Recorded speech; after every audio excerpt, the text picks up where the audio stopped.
Hey, good afternoon. It's John Gillen at Stansberry Research. We're here at the Alliance Conference in Las Vegas and just had the pleasure of listening to my new friend Chris Dancy speak. He's the most connected man on earth.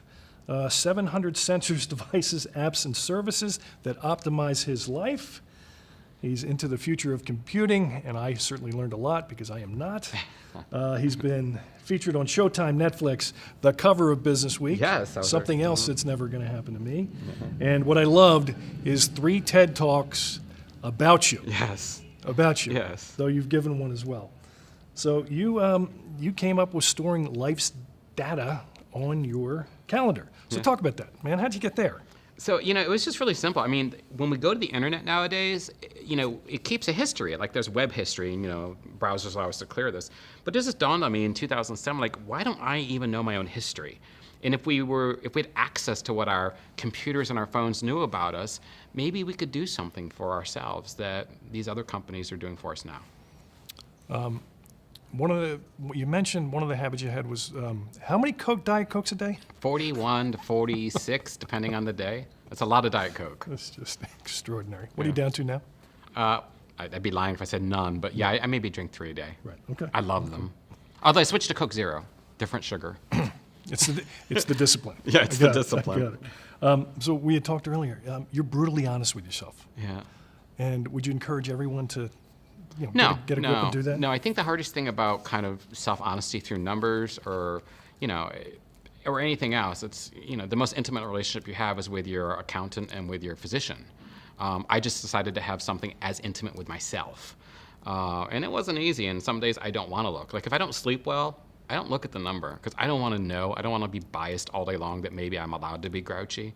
But yeah, honesty with your numbers is really important, whether it's your bank balance or your steps.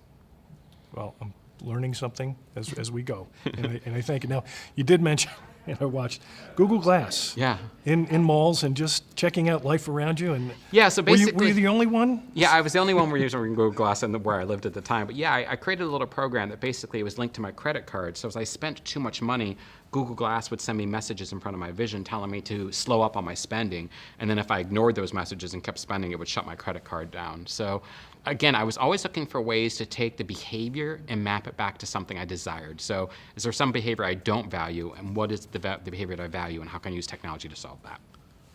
I also love the phrase you put out, the days you have to work to buy something. Yeah. So scheduling your priorities. Yeah, so the idea was, a lot of times when we're online shopping, we don't think about the prices because it's so simple just to do one click.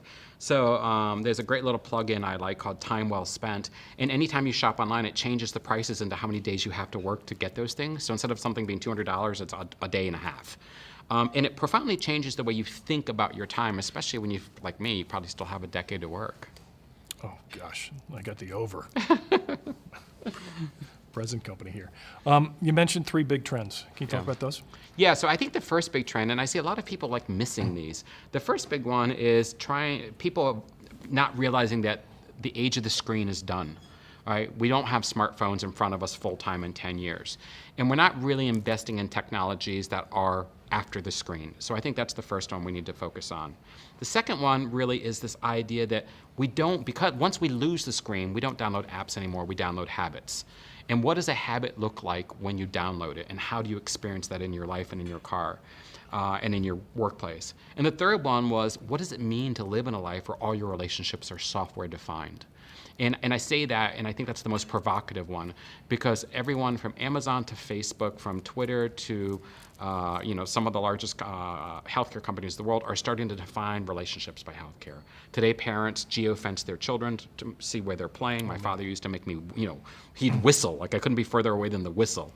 And software-defined relationships is provocative because the tools and services that parents then have should be different because they're using software to interact with the children.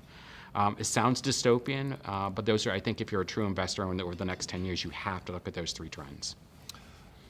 Trends. Autonomous driving happening? Completely happening. Again, a child born today in 2016 will not drive. 2018, a child born today won't drive in 16 years. I can't imagine there'd be too many cars that will be self-driving or not self-driving. And the reality is, I think premiums and all sorts of things, the prices get lower. I love the story when you went in to buy a new car at the VW dealership, what you said to the guy. Yeah, well, I wanted to buy a new VW in 2015. I had a brand new car, and he was like, why are you upgrading 1 year? And I said, well, because it had support for CarPlay. And CarPlay and Android Auto are these systems that allow you to plug your phone into your car. And he said, just for that? And I said, yeah, I need a new phone case. And I think, the really ironic thing about what's happening is our phones and our cars have turned into just elaborate cases for our devices.